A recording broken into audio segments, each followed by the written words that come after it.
Gracias, Señor, que nos permites con libertad abrir tu palabra en este lugar, Señor. Y que el Evangelio puede seguir siendo proclamado y nosotros podemos seguir conociéndote. Y, Señor, muchos pueden también escuchar tu palabra, Señor. Gracias.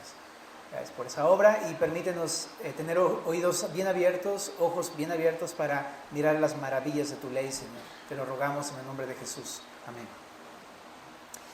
Bueno, si a lo mejor estás comenzando a venir, el libro de Apocalipsis puede ser un poco como raro, intimidante, extraño, estudiar algo así, porque tiene figuras que a veces no estamos acostumbrados a ellas en la Biblia. Entonces me gustaría simplemente hablar de en qué partes nos encontramos de Apocalipsis y cómo entender este libro. Para comenzar, en 2 de Tesalonicenses 2 hemos estudiado que antes de la manifestación o del regreso de Cristo, tenía que manifestarse el hijo de perdición, el hombre de pecado, también le llama ahí la apostasía en 2 de Tesalonicenses 2. Entonces, por eso estamos estudiando estos pasajes de Apocalipsis, porque Apocalipsis habla precisamente de la revelación de Jesús, no meramente de los sucesos que van a pasar al fin de los tiempos, sino de que cómo va a regresar Jesús, cómo va a venir Jesús. Pero antes que venga Jesús, y eso está en el capítulo 19, 20, 21 del Apocalipsis más adelante, tiene que suceder la manifestación de este hombre de perdición, de este hijo de perdición, este hombre de pecado. Y esto lo encontramos precisamente en Apocalipsis 12, 13, 14 y todos esos pasajes que son paréntesis entre las trompetas y las copas, que son la segunda serie de juicios y la tercera serie de juicios. Y ahí nos encontramos ubicados en este libro de Apocalipsis. Por eso vas a estar escuchando que vamos a hablar acerca de la manifestación del gran dragón, que es Satanás, de la manifestación de la primera bestia, que es el anticristo, y la manifestación de la segunda bestia, que es el falso profeta, que es lo que vamos a estudiar el día de hoy. Ahí nos encontramos. Es necesario que se manifieste esta falsa Trinidad para poder entonces manifestarse el Señor Jesucristo más adelante. Ahora sí, entonces estamos en la parte donde habla de la manifestación del falso profeta. Es Apocalipsis 13, 11 al 18. ¿Qué te parece si lo leemos y comenzamos nuestro estudio? Después vi otra bestia que subía de la tierra. Tenía 2 cuernos semejantes a los de un cordero, pero hablaba como dragón. Bueno, para comenzar aquí dice que había otra bestia, porque ya había hablado de una primera bestia al principio del capítulo 13. La primera bestia, ¿quién era? ¿Te acuerdas? El anticristo, ¿verdad? Eso lo habíamos ya platicado. Pero aquí habla de otra bestia, es la segunda bestia de la que habla Apocalipsis. Y es conocida a la luz de Apocalipsis como el falso profeta. Chécate en Apocalipsis 16, verso número 13, lo dice. Vi salir de la boca del dragón y de la boca de la bestia, esa es la primera bestia que es el anticristo, pero dice, y de la boca del falso profeta. O sea, aquí el mismo libro de Apocalipsis lo interpreta así, es el falso profeta. También en Apocalipsis 19, verso número 20, lo llama así. Y la bestia fue apresada y con ella el falso profeta, que había hecho delante de ella las señales con las cuales había engañado a los que recibieron la marca de la bestia. También en Apocalipsis capítulo 20, verso número 10, también lo llama así. Y el diablo que los engañaba fue lanzado en el lago de fuego y azufre, donde estaban la bestia y el falso profeta. Entonces esta segunda bestia es nombrada como el falso profeta, así se le conoce. Y se le llama así falso profeta porque se parece a los profetas del Antiguo Testamento e incluso se va a parecer mucho a los 2 profetas testigos que también fueron citados anteriormente en Apocalipsis 11:7. ¿Te acuerdas? Que había 2 testigos, que Manini explicaba algunas probables versiones de quién eran estos 2 testigos, pero ellos testificaban acerca de Dios. Y realmente este falso profeta que aparece en el capítulo 13 se parece muchísimo a estos 2 testigos. Pero de esto creo que nos llama la atención lo siguiente. O sea, qué casualidad que así como Dios tiene sus profetas, también Satanás y su falsa Trinidad también tiene sus profetas, porque la intención es imitar a todo lo que es Dios, porque Satanás es lo que quiere hacer, hacerse pasar por Dios y sentarse en el lugar de Dios. Entonces tiene una falsa trinidad. Por eso es que también tiene su falso profeta. Y de eso habla el capítulo número 13. Ahora, este falso profeta se va a manifestar en la época de la gran tribulación, justo a la mitad, cuando se revele quién es este anticristo, cuando se revele este hijo de perdición, este hombre de pecado. Ahí es cuando se va también a manifestar este falso profeta, quién es y cómo actúa. Bueno, entonces sigamos en el texto. Dice que subía de la tierra.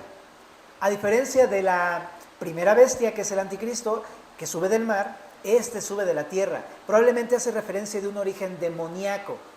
Eso también lo podemos apreciar en el diablo, Satanás, el cual surge en Apocalipsis 11:7 del abismo. También los seres demoníacos de los que habla el capítulo 9 surgen de la tierra, del abismo. Algunos piensan que es porque el abismo está en el centro de la tierra. Algunos piensan eso. Pero como sea, esto probablemente indica que sale o surge de una actividad demoníaca, ¿no? Ok, pero dice que tiene una apariencia.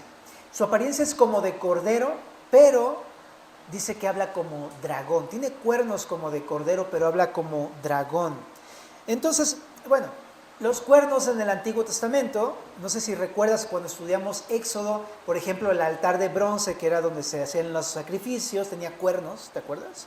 También el altar de oro, que es el propiciatorio, y el arca del pacto tenía cuernos, ¿te acuerdas de esas cosas? El altar del incienso también tenía cuernos. Representaba el poder o la autoridad de Dios. Ajá. Pero aquí no está hablando acerca de Dios, no está hablando tampoco acerca del Mesías. Dice que hay un personaje que es el falso profeta que imita al cordero, que se parece, aparenta ser como un cordero. O sea, vimos cómo el cordero representa a Cristo. Este falso profeta va a parecerse al Mesías, o va a parecer que tiene un carácter semejante al del Mesías, pero realmente no. Su apariencia por fuera quizá lo sea, una persona probablemente muy pacífica, hacedor de paz y así, pero va a hablar de una manera que dices, esto no cuadra. Va a hablar como Satanás. Y lo vemos acá, dice que va a hablar como dragón. Cuando habla como dragón está haciendo referencia al dragón del que habla Apocalipsis 12, que es Satanás. Ajá. Ahora, eso se puede entender de la siguiente manera. El falso profeta viene disfrazado como alguien que posee la autoridad o el poder del Mesías, pero realmente tiene un carácter como el del diablo, más bien. Ajá. Ahora, hemos escuchado un versículo bien interesante en Mateo, capítulo 12, verso 34, que dice lo siguiente. De la abundancia del corazón, habla la boca. ¿Te acuerdas de ese versículo? El hecho de que aquí diga que aunque parece cordero, habla como dragón, es porque en su carácter o en su corazón, aunque parezca muy bondadoso, muy dócil, muy amable o lo que sea, en su corazón más bien tiene otros planes completamente distintos, en contra del cordero, en contra de Dios, en contra de su palabra. Viene de parte de Satanás. Entonces todo lo que expresamos ya de por sí a través de la boca es que viene del corazón. Cuando expresamos algo malo significa que lo tenemos en el corazón. De igual manera, si este personaje habla como el dragón, significa que es el dragón. Viene de parte de Satanás. Sus propósitos son hurtar, matar y destruir, como dice Juan 10:10. Es el mismo propósito de Satanás. Y quiere tomar la posesión, el control del mundo a través del engaño y la mentira. Así van a ser las palabras de este personaje, engaño y mentira. En 2 Corintios 11:4 dice lo siguiente: y no es maravilla porque el mismo Satanás se disfraza como un ángel de luz. Wow, sí es cierto, ¿verdad?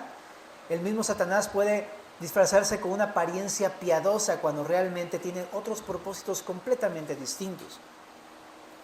Pero regresando al texto, ¿no? Dice entonces que tiene cuernos como cordero, pero realmente habla como dragón. Está hablando de un disfraz, una apariencia, una imitación. Ahora, también está muy interesante esto. En el verso 12 dice o explica o da a sugerir a quién imita. Dice en el verso 12, y ejerce toda la autoridad de la primera bestia en presencia de ella, y hace que la tierra y los moradores de ella adoren a la primera bestia, cuya herida mortal fue sanada. En Juan 16:14 habla de una persona. Jesús habla acerca de una persona muy importante dentro de la verdadera Trinidad. La verdadera Trinidad es Dios Padre, Dios Hijo y Dios Espíritu Santo. Y en Juan 16:14 dice que el Espíritu Santo nos guía a la verdad, que el Espíritu Santo nos enseña todas las cosas, que el Espíritu Santo glorifica a Cristo, es decir, te lleva a la palabra y a Cristo de manera que lo exaltes y lo alabes. Esa es la obra del Espíritu. Pero aquí hay una falsa Trinidad. Y lo que hace este personaje es algo similar al Espíritu. Hace, con la autoridad que recibió del Anticristo, hace que todos los moradores de la tierra adoren al Anticristo. Es decir, el Espíritu Santo hace que todos adoren a Cristo, pero el falso profeta hace que todos adoren a la bestia que es el Anticristo. Es una falsa Trinidad, te decía. Entonces, este es el falso profeta. Algunos incluso lo llaman algo así como el Juan el Bautista, pero en un área inicua, ¿no? Pecaminosa. Porque mientras Juan el Bautista declaraba acerca de Jesús que él era el Cordero de Dios, este falso profeta va a decir del Anticristo que él es Dios. Entonces, es un falso profeta. Ahora, si te puedo decir entonces de esta manera, el falso profeta es un imitador del Espíritu Santo, que como el Espíritu Santo lleva a todos a adorar no a Cristo, sino al Anticristo. Bueno, y dice que lo hace con toda la autoridad de la primera bestia. ¿Cuál es la primera bestia? El Anticristo. Entonces recibe del Anticristo toda su autoridad y está subordinado al Anticristo para hacerlo. Pero ahora vamos, dice en el verso 12 al final que va a recibir la autoridad de la bestia cuya herida mortal fue sanada. Hace referencia simplemente a que el Anticristo cuando se va a manifestar de una manera milagrosa porque va a tener una herida mortal, pero va a sanar, ¿no? Simplemente hace referencia a eso y ya lo vimos la semana pasada. En el verso 13 también hay algo que dice acerca de el falso profeta. Leamos. También hace grandes señales de tal manera que aún hace descender fuego del cielo a la tierra delante de los hombres y engaña a los moradores de la tierra con las señales que se le ha permitido hacer en presencia de la bestia, mandando a los moradores de la tierra que le hagan imagen a la bestia que tiene la herida de espada y vivió. Y se le permitió infundir aliento a la imagen de la bestia para que la imagen hablase e hiciese matar a todo el que no la adorase. Aquí hay otra característica del falso profeta. Una característica dice aquí es que va a tener grandes señales, hace grandes señales, o sea, milagros o prodigios, como lo quieras llamar. Va a hacer esto.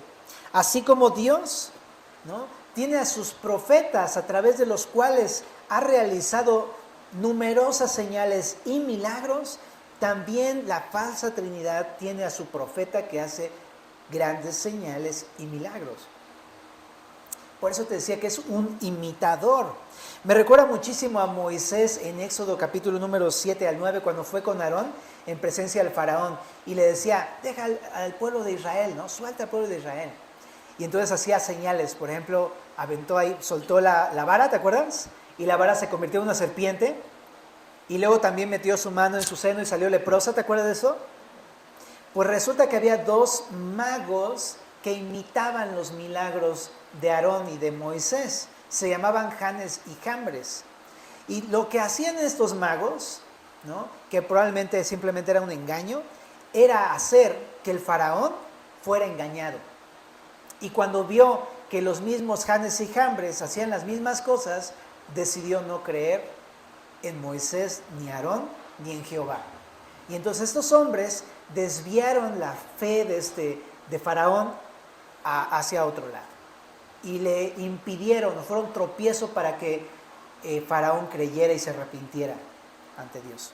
Entonces, eso que vemos ahora en Apocalipsis es muy semejante, en donde los profetas falsos van a hacer que las personas tropiecen y no crean en Cristo. Va a desviarlos para que no se acerquen a Dios, va a desviarlos para que no se acerquen a Cristo. Eso es lo que hacen Janes y Jambres. Y lo que va a hacer el falso profeta, ¿verdad? Muy bien. Ahora también está muy interesante, porque lo hacen a través de milagros que son, como los de un profeta, en verdad. ¿Te acuerdas de Elías, Primera de Reyes 18? Elías fue uno de los primeros profetas que hizo descender fuego del cielo. Y a través de eso probó que era Dios, el verdadero Dios, delante de todo el pueblo y delante de los sacerdotes de Baal. Pero ahora vamos a ver aquí en Apocalipsis, en esta sección, cómo va a haber un falso profeta que va a hacer el mismo milagro. Y por eso es que va a engañar a muchos. Porque va a ser un milagro muy semejante a lo que hizo Elías, ¿no?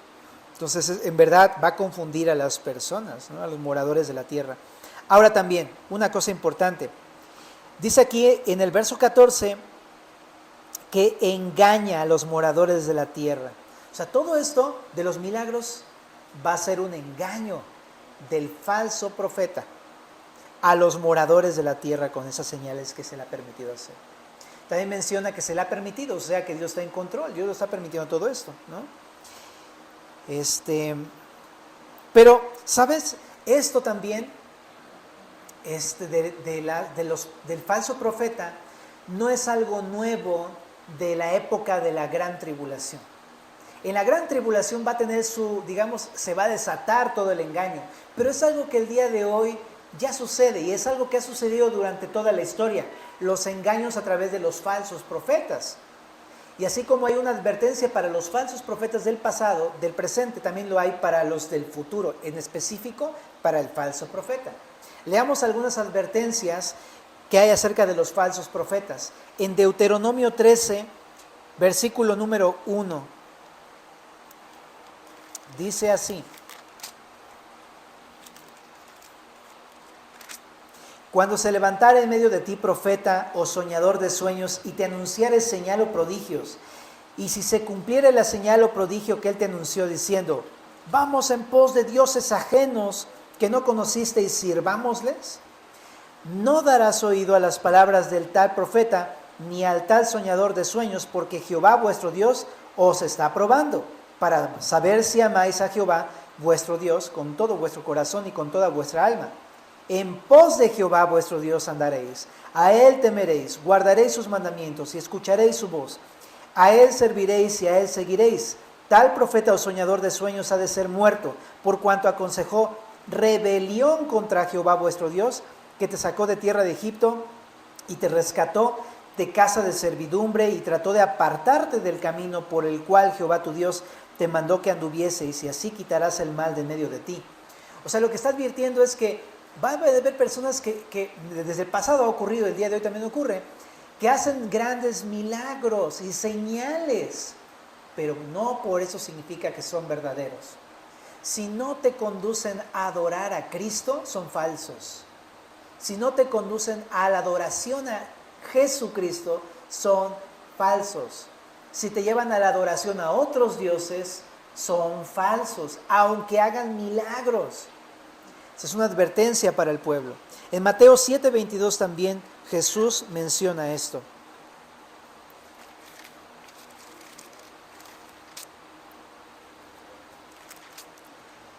Muchos me dirán en aquel día, Señor, Señor, ¿no profetizamos en tu nombre y en tu nombre echamos fuera demonios y en tu nombre hicimos muchos milagros?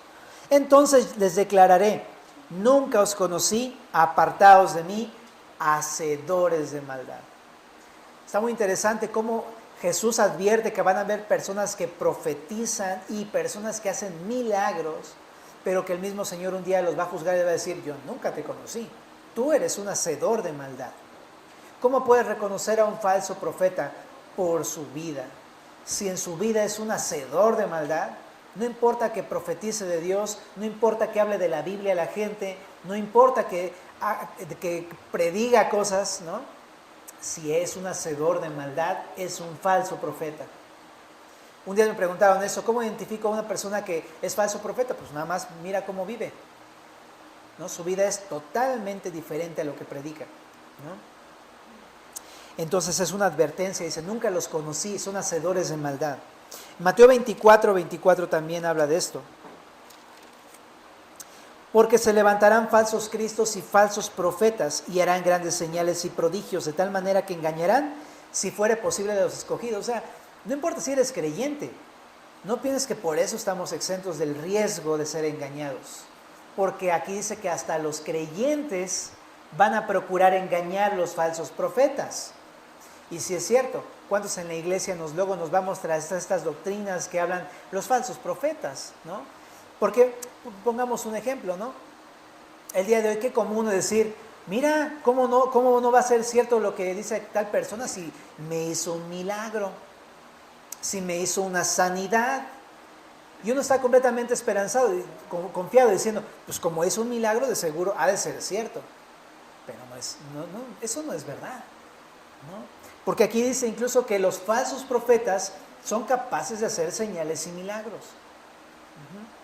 Entonces dice, hey, no, ten cuidado, hay muchos falsos profetas que incluso hacen milagros y grandes señales. En 2 de Tesalonicenses, capítulo 2, verso 9 también lo aclara, ¿no? Dice que aquí sí habla en esa sección del falso profeta, ¿ok? Y del anticristo. Dice, inicuo, cuyo advenimiento es por obra de Satanás, con gran poder y señales y prodigios mentirosos, y con todo engaño de iniquidad para los que se pierden por cuanto no recibieron el amor de la verdad para ser salvos. O sea, aquí habla de cómo cuando viniera el anticristo, también su trinidad, el falso profeta, engañaría a muchos, a los que no han creído en el Señor. Bueno, entonces son advertencias, pero ¿qué puedo desprender de esto? ¿No? Primeramente quiero decir acerca de los milagros y de las señales. La pregunta es, ¿en verdad vas a fundar tu fe en los milagros y en las señales? Porque te decía, muchas veces decimos, pues ¿cómo no voy a creer si me acaba de sanar? Si me acaba de hacer un milagro, ¿cómo no voy a creer? Déjame decirte que es bien peligroso confiar o fundar tu fe en una situación, en una persona o en una ideología, nada más porque me hizo un milagro o una señal. Yo tenía una vecina que pasó algo así, acababa de morir un ser querido, entonces fuimos a predicarle a su casa y estaba una bruja literal, y la bruja le estaba enseñando cosas acerca de cierto personaje de la religión popular.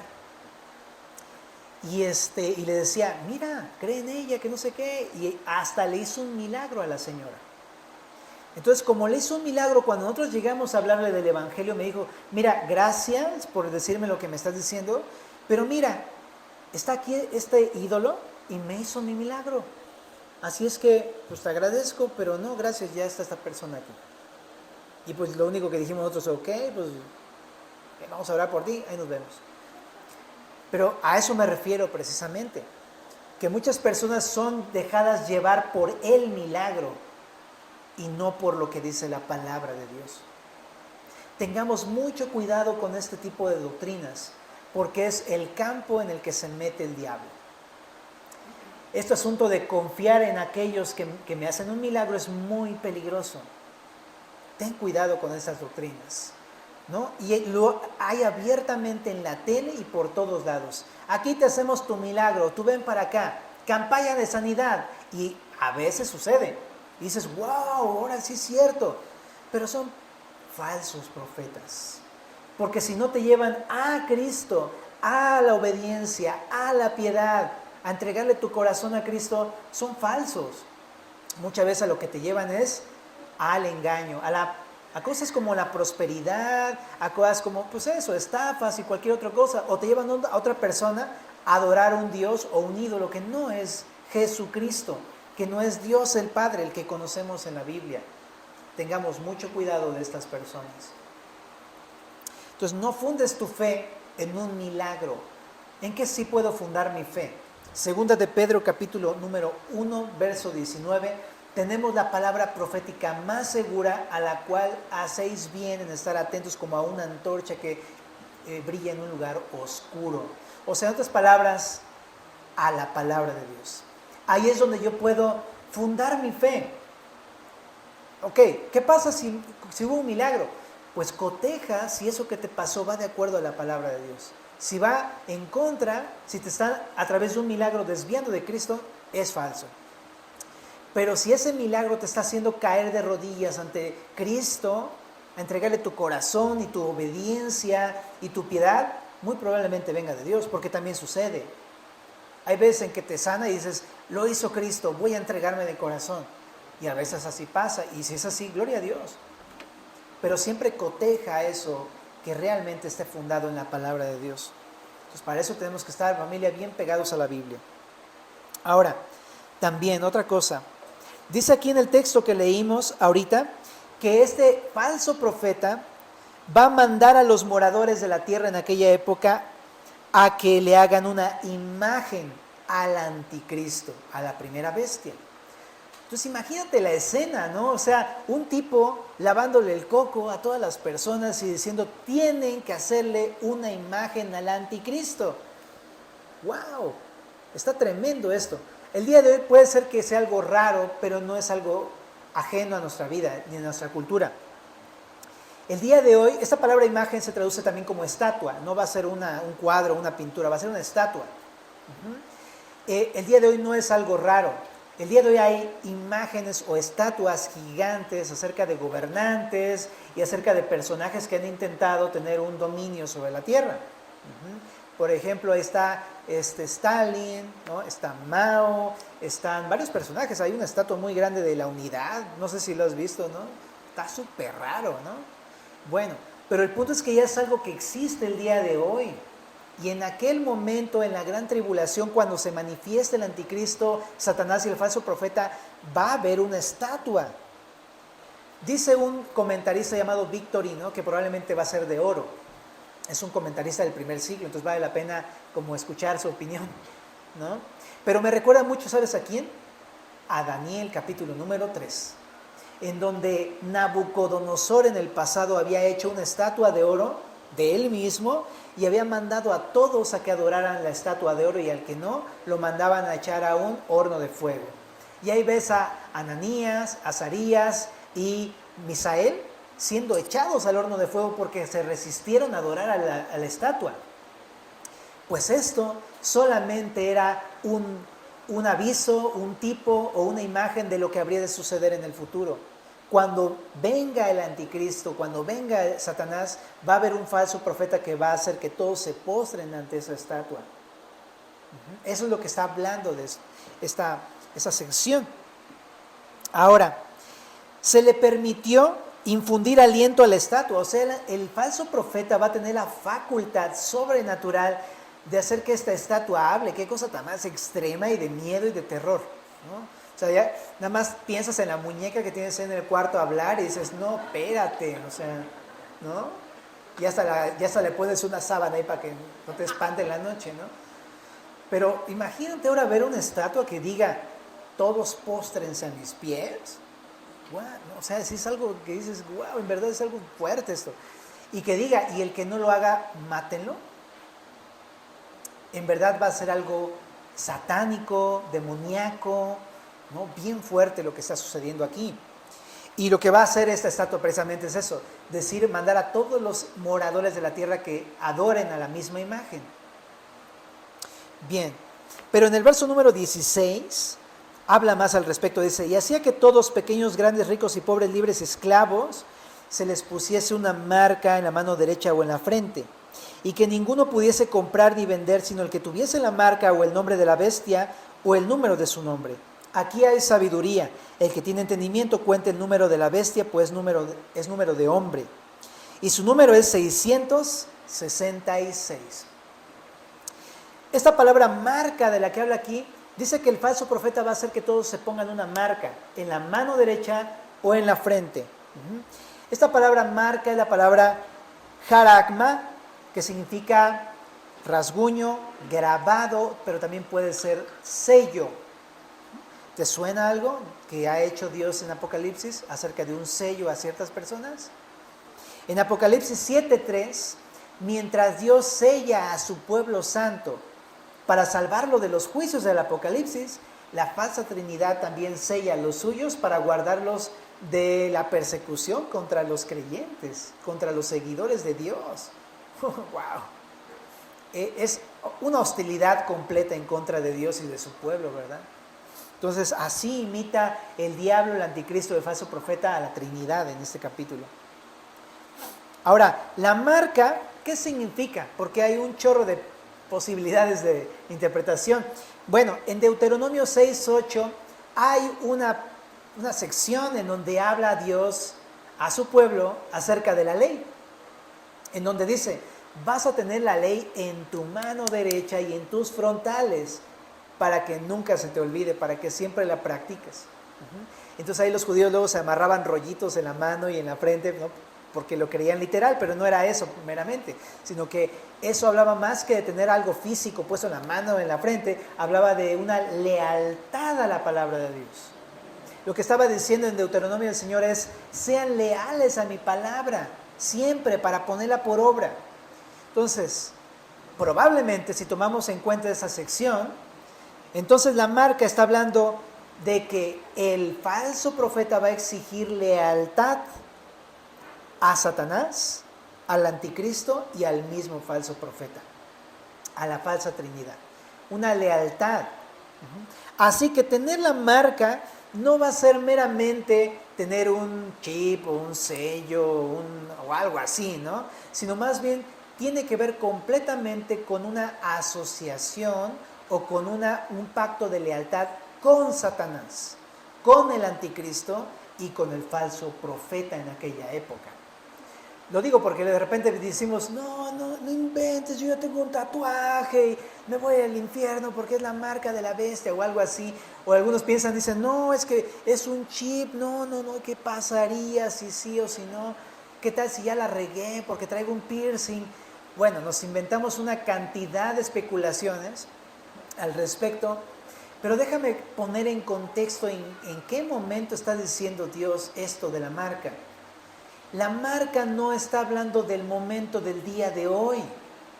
Este momento de la marca es un momento futuro dentro de la gran tribulación, a la mitad de la gran tribulación, cuando se manifieste Satanás, el anticristo y el falso profeta.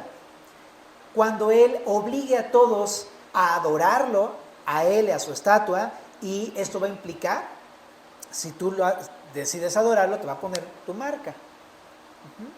No es de un momento del día de hoy, es un momento futuro. Y si te la pones, entonces significa que vas a tener ciertos privilegios. Por ejemplo, no vas a ser perseguido por Satanás. Vas a tener comodidad durante la gran tribulación, aunque sea 3 años y medio, hasta que venga Jesús y te juzgue. O también vas a gozar de privilegios como comprar y vender.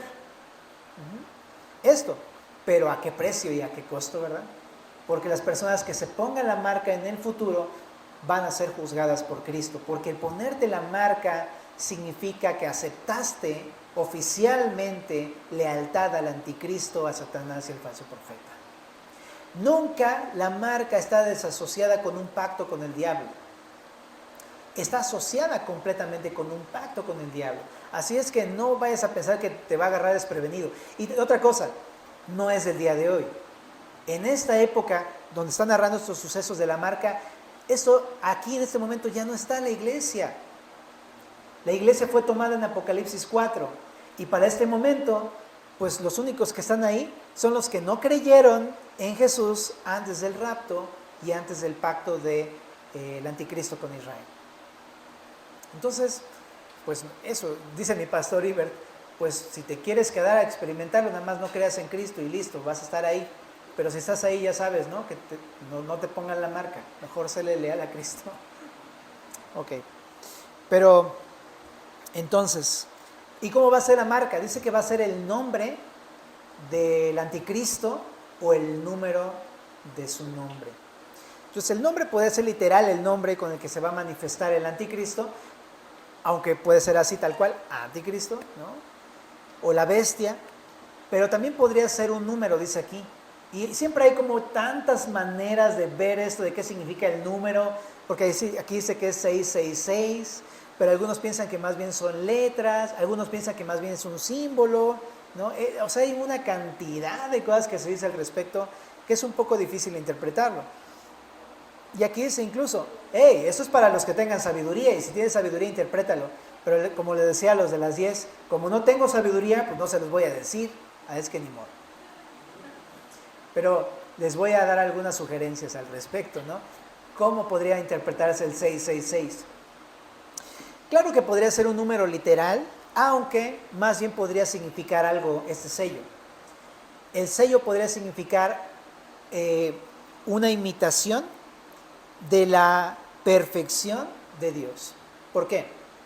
Hemos visto en Apocalipsis que el número 7 es importante. De hecho, hay 7 iglesias, 7 sellos, 7 copas, 7 trompetas, y así hay varios juicios, ¿no? 7 en cada uno de ellos. Como que el número 7 es muy repetitivo, ¿te acuerdas?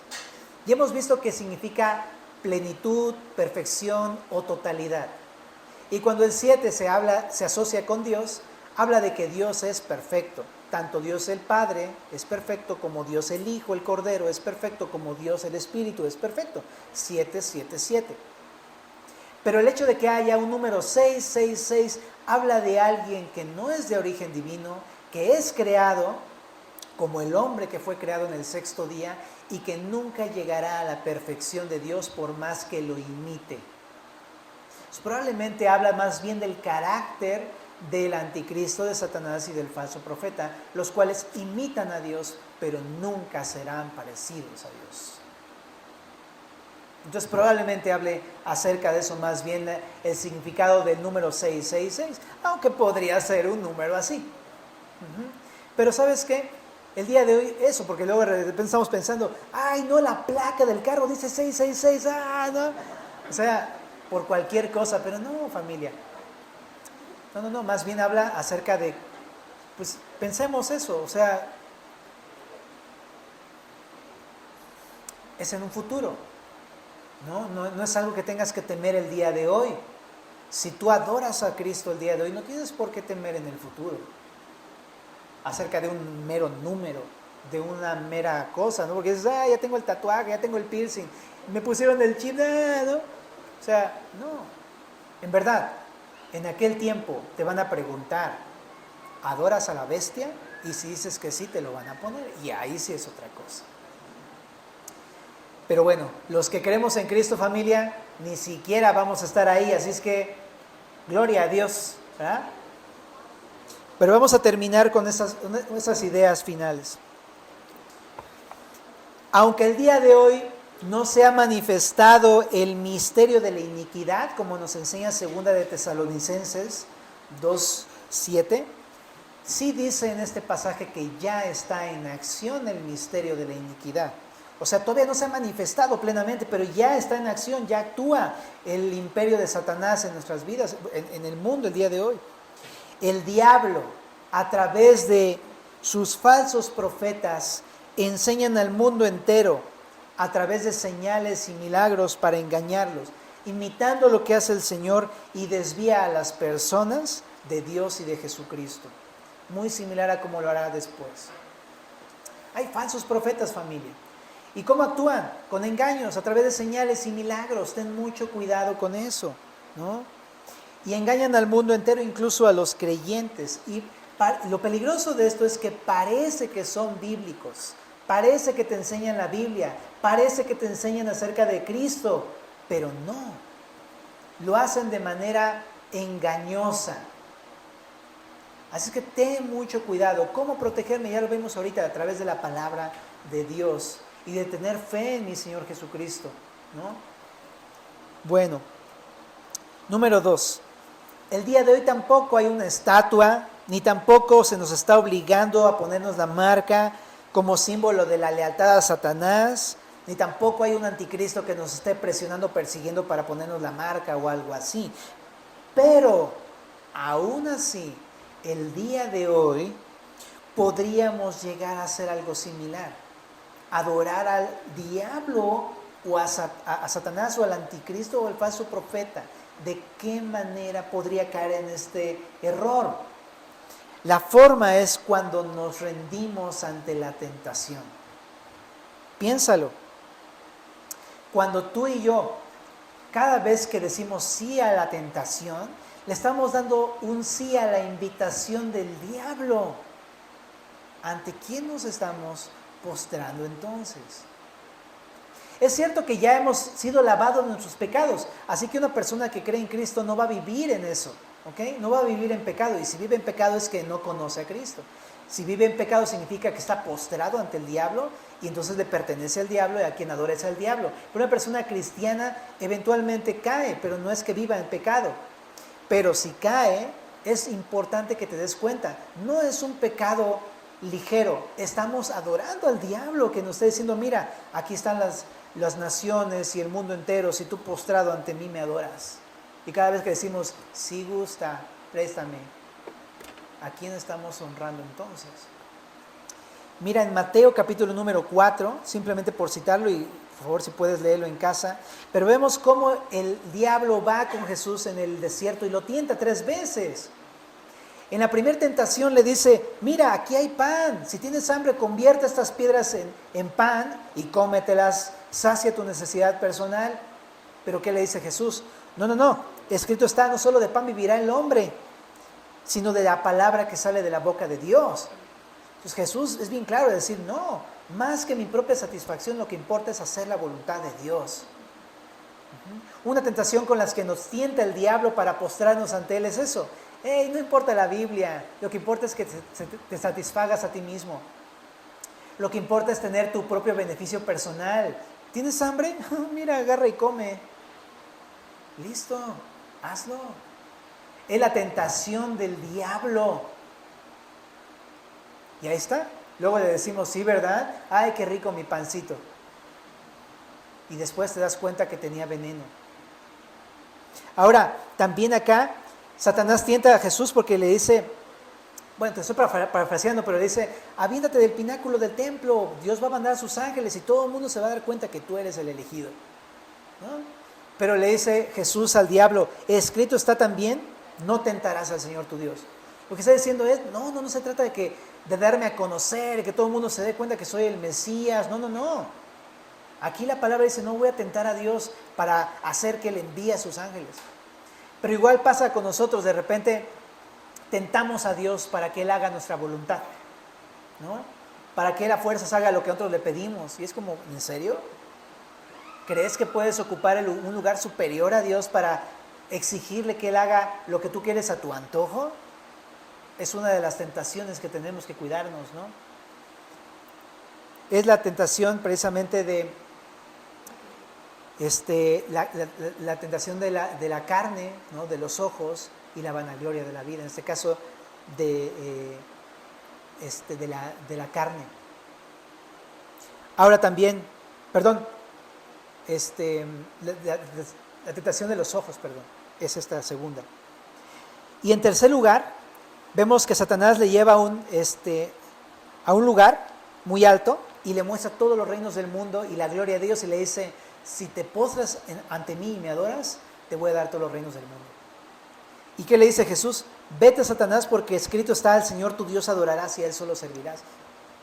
Pero eso se parece cuando el diablo te dice, mira, ¿lo quieres? No importa, yo te puedo dar todo el poder y los reinos y todo lo que tú deseas, solamente póstrate ante mí. Es lo único que quiere el diablo.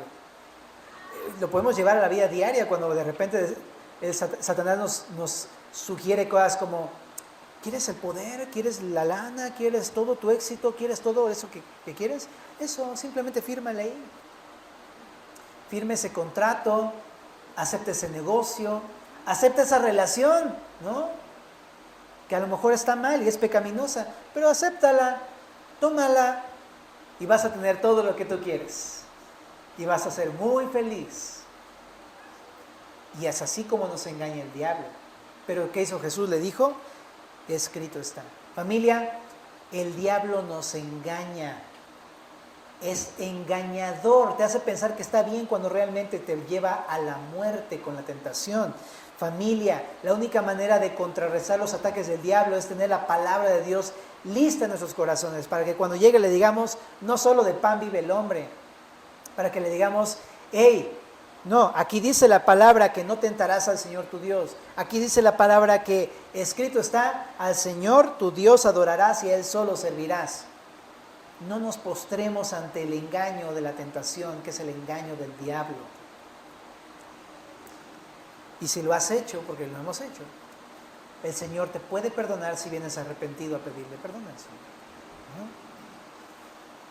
Pero ahora no solamente nos enseña este pasaje que podríamos llegar a caer en este mismo error de adorar al diablo el día de hoy como cristianos. Qué terrible, pero así sucede, aunque Dios es perdonador.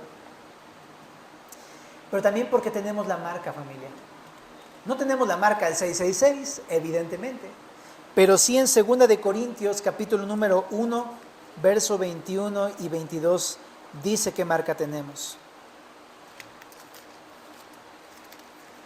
2 de Corintios 1:21 dice, y el que nos confirma con vosotros en Cristo y el que nos ungió es Dios, el cual también nos ha sellado y nos ha dado las arras del Espíritu en nuestros corazones. No tenemos un tatú, no tenemos un piercing, no tenemos un chip, tenemos al Espíritu de Dios, que nos identifica como sus hijos, como su propiedad. Ahora, en 1 de Corintios 6:9 también dice,